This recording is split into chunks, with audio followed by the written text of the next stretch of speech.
Admiral Sarah Chen stood at the viewport of the Terran Defense Station Artemis, her reflection ghosting against the stars as she watched Haven Prime's final moments.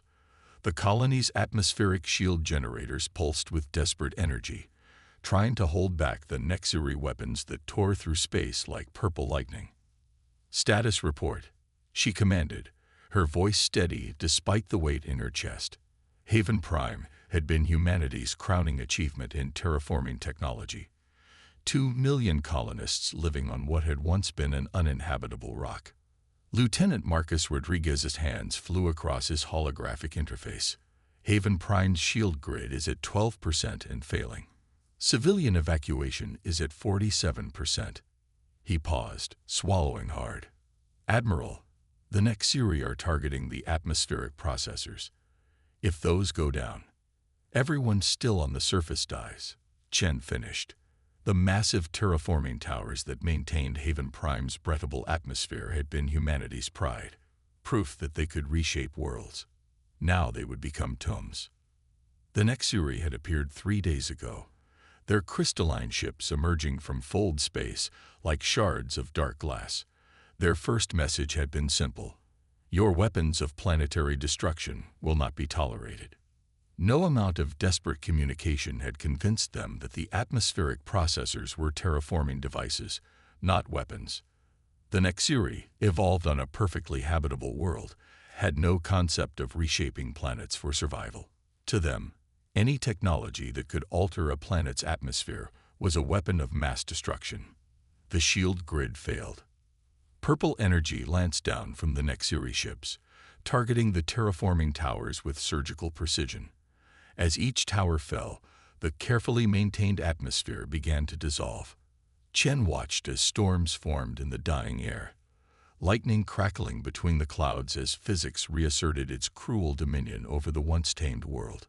"Get me Fleet Command," Chen ordered, her fingers digging into the viewport's frame. "Emergency Protocol Omega. Authorization Chen 7 to 7 Delta." The quantum communicator hummed to life, projecting the weathered face of Fleet Admiral James Torres. "Report, Admiral Chen. Haven Prime is lost, sir. The Nexuri." She straightened her spine. "They don't understand what they're seeing.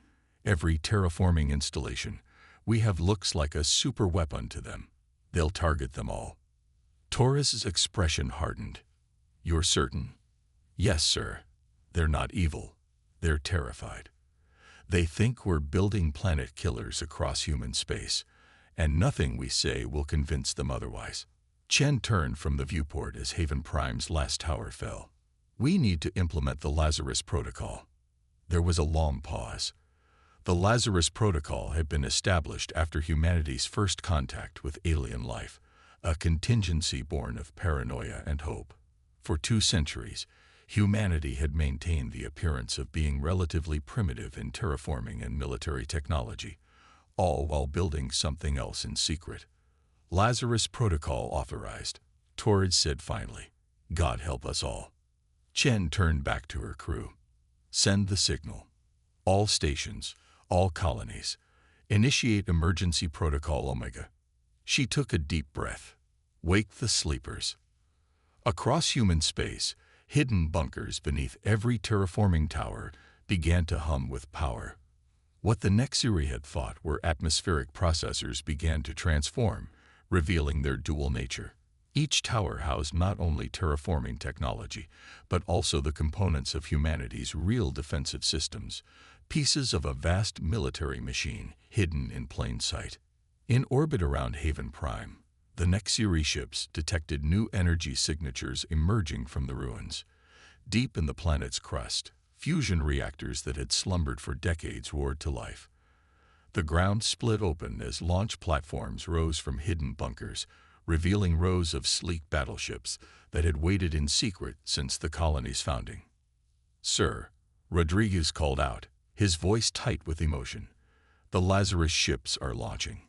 Haven Prime had 300 vessels hidden in the geological structures. Chen nodded.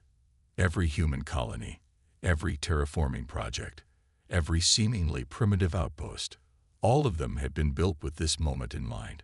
Humanity had hidden its true military might in plain sight, disguising it as terraforming infrastructure. "Send word to the Nexiri," she ordered. "One final message." On the crystalline bridges of their ships, the Nexiri received the transmission. "You thought our terraforming towers were weapons. You were right, but not in the way you imagined. You destroyed our home. Now we will show you what humanity's real weapons can do." The hidden fleet of Haven Prime rose from the ruins of the colony, their black hulls absorbing light like holes in space. They were the first. Across human space, similar fleets were awakening, emerging from their centuries-long slumber. The Nexiri had worried about humanity's ability to reshape planets. They were about to learn that this had merely been a cover for something far more formidable. The real human fleet was rising, and with it, humanity's mask of technological simplicity would fall away. Admiral Chen squared her shoulders. "Battle stations," she commanded. "Let's show them what humanity has been hiding all these years." The real war was about to begin. The orbital shipyards of Mars shed their camouflage like autumn leaves, revealing gleaming structures that had been hidden beneath holographic rock formations for centuries. Commander Maya Patel watched from the bridge of the TSV Nighthawk as thousands of ships awakened from their artificial hibernation. "Status report on the Shadow Fleet activation," she ordered, her dark eyes fixed on the massive holographic display showing similar revelations occurring throughout the solar system. Her XO, Commander David Nash, consulted his neural interface. 87% of all Shadow Fleet vessels are now online. The Nexiri still haven't detected our activity behind the quantum shroud. That was humanity's greatest advantage. While the aliens had focused on destroying what they thought were weapons of planetary destruction, they'd missed the real threat hiding beneath layers of technological deception. Every human settlement, every mining operation, every seemingly primitive outpost had been built with dual purposes. "Message from Fleet Command," the communications officer announced. "Admiral Chen's task force reports the Nexiri have begun systematic attacks on all major terraforming installations in the outer colonies." Maya's jaw tightened. The Nexiri were making the same mistake repeatedly, destroying civilian infrastructure because they couldn't comprehend its true purpose. They saw humanity's ability to reshape worlds as an existential threat, never realizing that this technology had been deliberately displayed as a distraction from humanity's real capabilities. "Begin Phase 2 of Operation Shadow Fleet," Maya commanded. The Nighthawk's systems hummed as its true nature emerged. What had appeared to be a simple patrol vessel transformed, layers of advanced technology activating after decades of dormancy.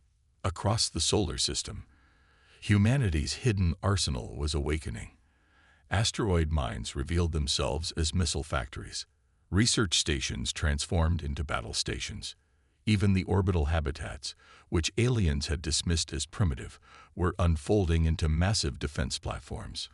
"Commander," Nash called out, "we're receiving the full strategic overview from Central Command. The Nexiri have committed nearly 70% of their fleet to destroying our terraforming networks." Maya allowed herself a grim smile. The aliens had fallen for humanity's greatest deception. They were so focused on destroying what they thought was a weapon system that they'd left themselves vulnerable to humanity's real military capability.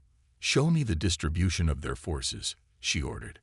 The holographic display shifted, showing the position of every known Nexiri vessel. Their fleet formation was optimized for attacking planetary installations and completely unsuited for defending against the kind of assault humanity had planned. Deep within Mars, the massive quantum computers that had been disguised as atmospheric processors began their real work. They had spent centuries studying Nexiri tactics, analyzing their every movement, preparing for this moment. "All ships, this is Commander Patel," Maya broadcast to the awakening fleet. "For 200 years, we've hidden our true strength. We've let the galaxy think we were technically primitive, focused only on terraforming and survival. Today, that deception ends." The quantum shroud protecting Sol's system began to fall, revealing the full extent of humanity's military-industrial complex. The Nexuri's long-range sensors would be detecting it now. The impossible truth that humanity had built its entire civilization as an elaborate military deception. Signal from Earth Defense Command, Nash reported. The Heimdall network is fully operational. We can track every Nexuri ship in human space. The Heimdall network. Another secret hidden in plain sight. What aliens had dismissed as primitive communication relays were actually nodes in the most sophisticated quantum surveillance system ever created.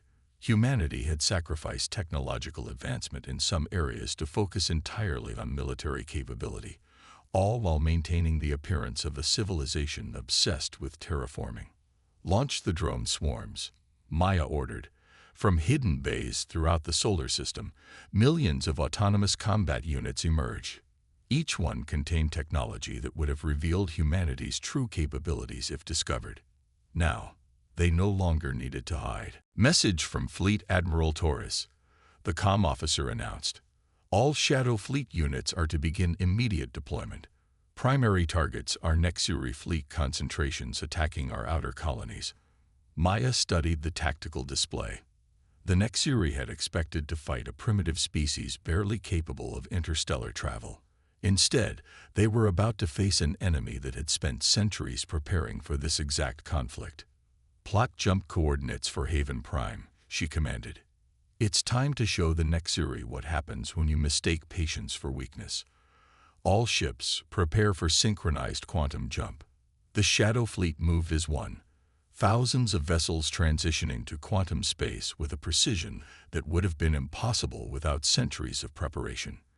Humanity had hidden its true nature for generations, waiting for the moment when it would be needed. That moment had arrived. The real war was about to begin, and the Nexuri were about to learn that they had catastrophically misunderstood their opponent. They had feared humanity's ability to reshape planets. They should have feared humanity's ability to reshape itself. The quantum wake of 7,000 human warships rippled through space above Haven Prime. On the bridge of the TSV Nighthawk, Commander Maya Patel watched the Nexuri fleet scramble to respond to their arrival. The aliens' crystalline vessels, previously arranged in a bombardment formation, now frantically attempted to regroup. They're trying to form a defensive sphere, Commander Nash reported, his neural interface streaming tactical data directly to his consciousness. Their energy signatures are fluctuating. They're having trouble coordinating their movements. Maya nodded grimly. The Nexuri had never seen humanity's quantum jump technology in action.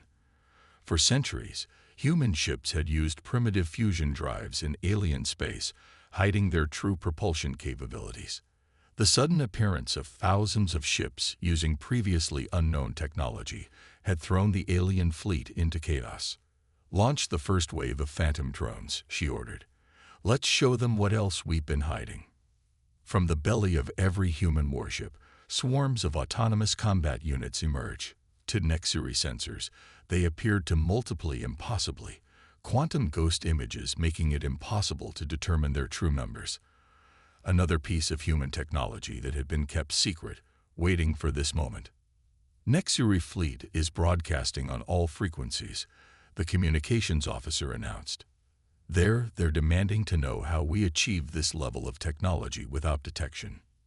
No response, Maya commanded. Execute attack pattern Omega. The human fleet moved with perfect synchronization, each ship's position calculated by quantum computers that had spent centuries analyzing Nexuri combat tactics.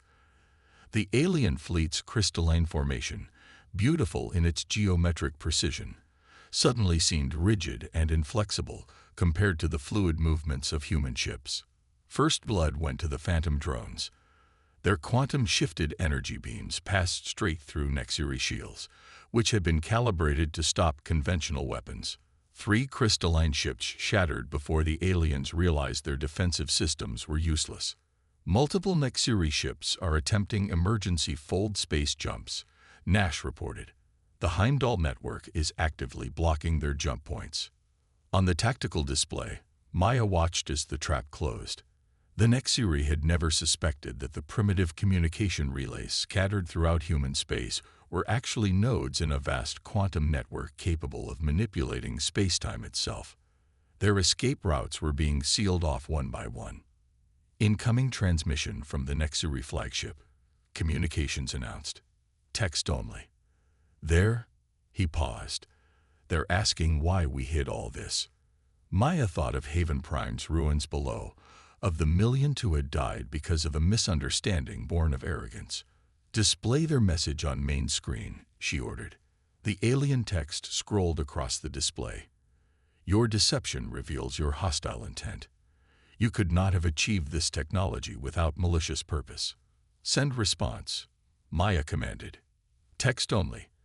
We hid our capabilities because we knew you would react exactly as you are now. You destroyed our colony because you assumed our terraforming technology had to be a weapon. You never considered that a species might develop technology for creation rather than destruction. The battle continued to unfold around them. Human ships moved in patterns that seemed chaotic, but were actually the result of centuries of quantum computational analysis.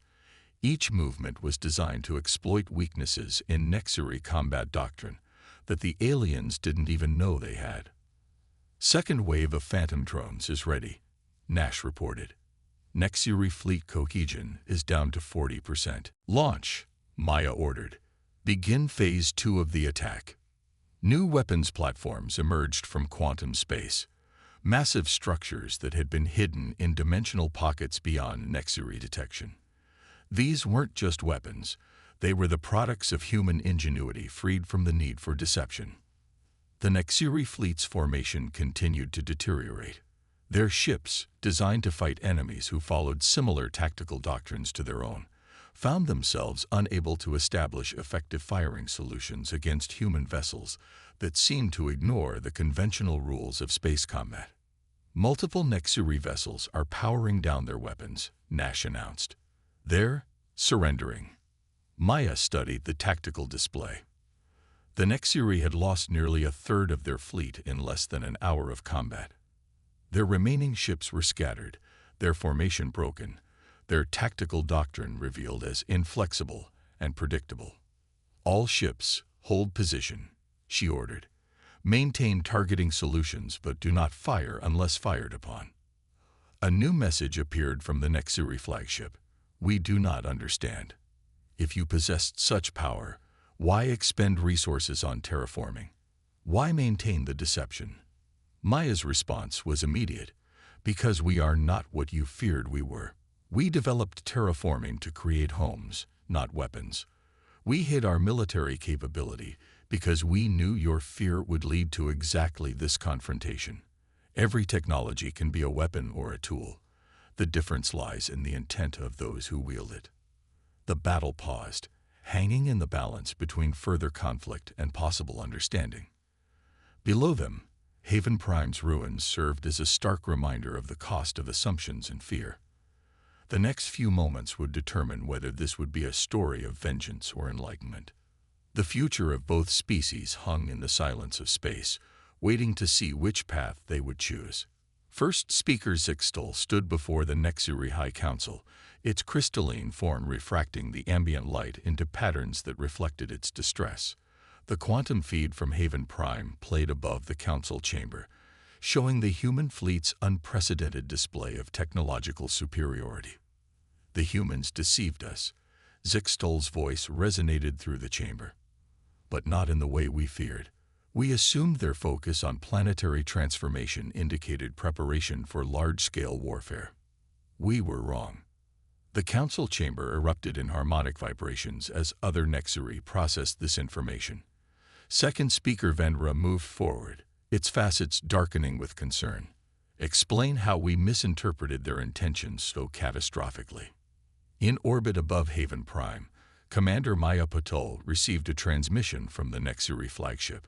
Her tactical display showed the alien fleet remaining in their surrender position, weapons powered down, as diplomatic channels opened for the first time since the conflict began. Display the transmission, she ordered, watching as a holographic representation of First Speaker Zixtal materialized on her bridge.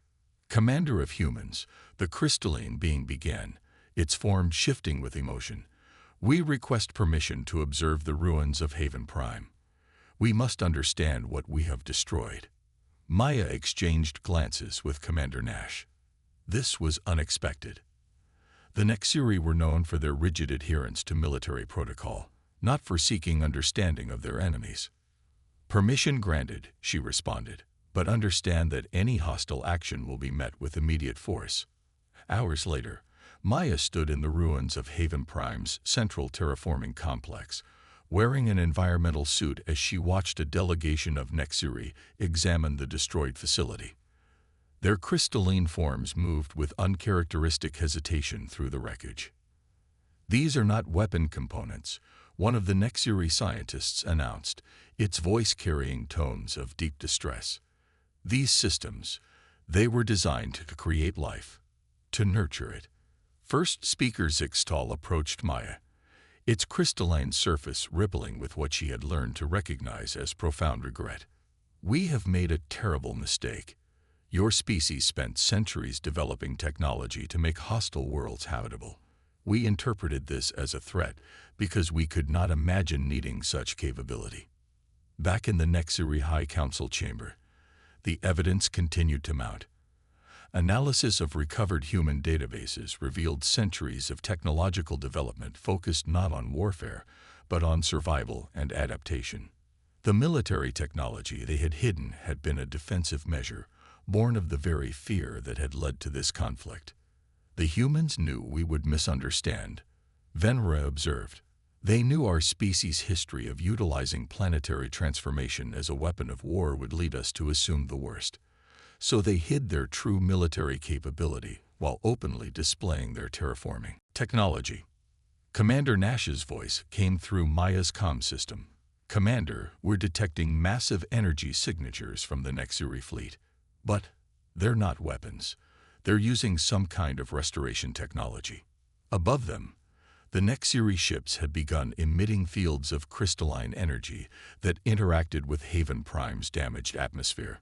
The aliens were attempting to repair what they had destroyed, using their own technological expertise to help restore the colony's environmental systems. "We cannot return the lives we took," Zixtal said to Maya, "but we can help rebuild what was lost. Perhaps in doing so, we can begin to understand each other." In the debris field around Haven Prime, human and Nexiri ships now work together.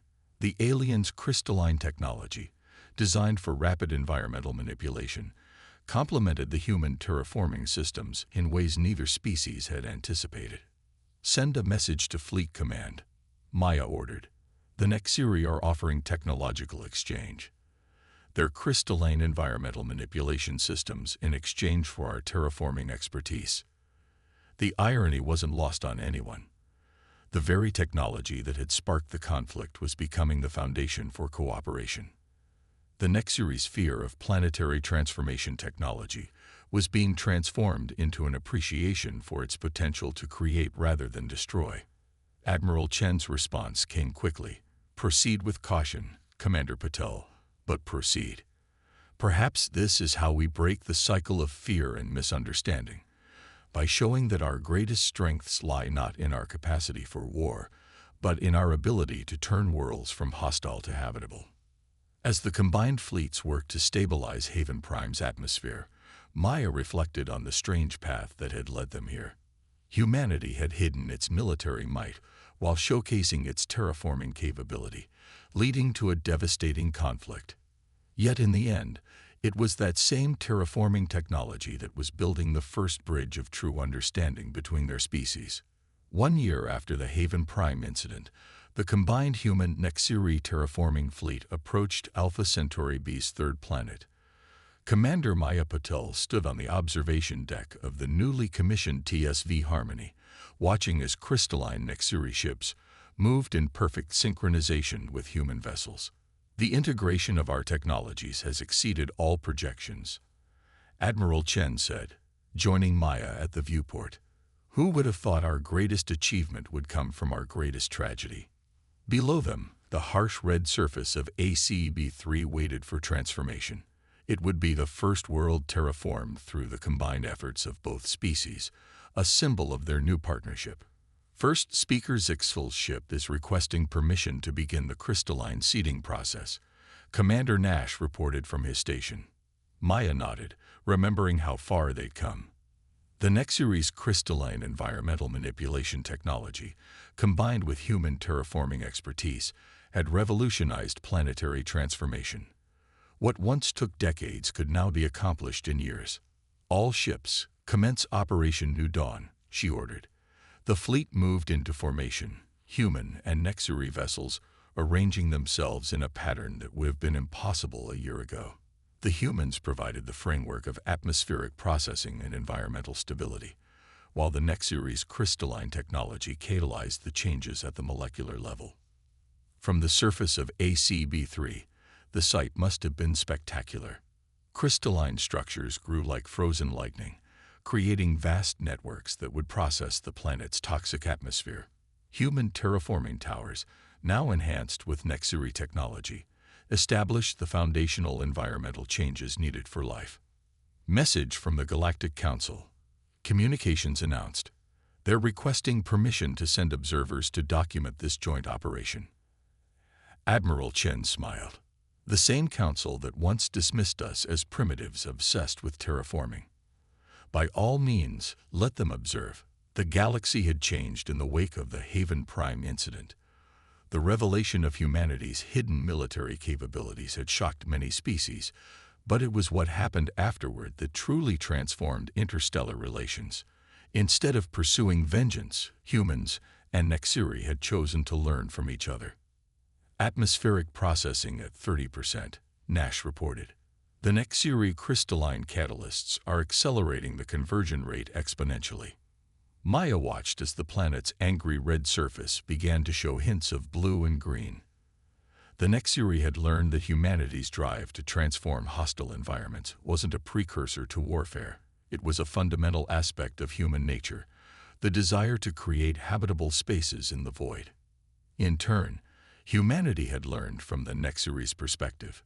Their fear of planetary transformation technology hadn't been entirely unfounded.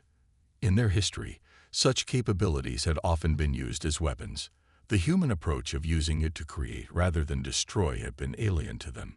Admiral, Maya said, turning from the viewport, the Nexuri are requesting permission to establish a permanent research facility on Haven Prime. They want to study our original terraforming technology. Chen nodded. Approved. It's fitting that the site of our greatest misunderstanding should become a center for mutual learning. The transformation of ACB-3 continued below them, faster and more efficient than any previous terraforming operation. But the real transformation had occurred in the hearts and minds of both species. First Speaker Zixel's hologram appeared on the bridge. Its crystalline form sparkled with what Maya had learned to recognize as excitement. The integration is proceeding perfectly. Your species' understanding of biological systems complements our crystalline environmental manipulation in ways we never imagined possible. That's the greatest lesson from all of this, Maya responded. Different perspectives, different technologies, different evolutionary paths, all can work together to create something greater than the sum of their parts. As if to emphasize her words, the planet below reached a critical threshold. Vast swathes of its surface began to transform, the combined human Nexuri technology creating conditions for life where none had existed before. All ships report successful completion of Phase 1, Nash announced. We've achieved in 6 months what would have taken 10 years using either of our technologies alone. Admiral Chen stepped forward. Send word to both our governments. The first joint human Nexuri terraforming operation is a success. The Haven Prime Accords have proven their worth. Maya thought about the long journey that had brought them here. A journey that began with fear and misunderstanding, that had cost millions of lives, but had ultimately led to something extraordinary. Two species learning to see beyond their preconceptions and create something new together. We named this ship Harmony for a reason, she said, watching as the first clouds began to form in ACB-3's new atmosphere. Not because we're the same, but because we've learned to work together despite our differences. The combined fleet continued its work, transforming a hostile world into a cradle for new life. Above them, the stars seemed to shine a little brighter, witnesses to a new chapter in the story of life in the galaxy. A chapter written not in conflict, but in cooperation, not in fear, but in understanding.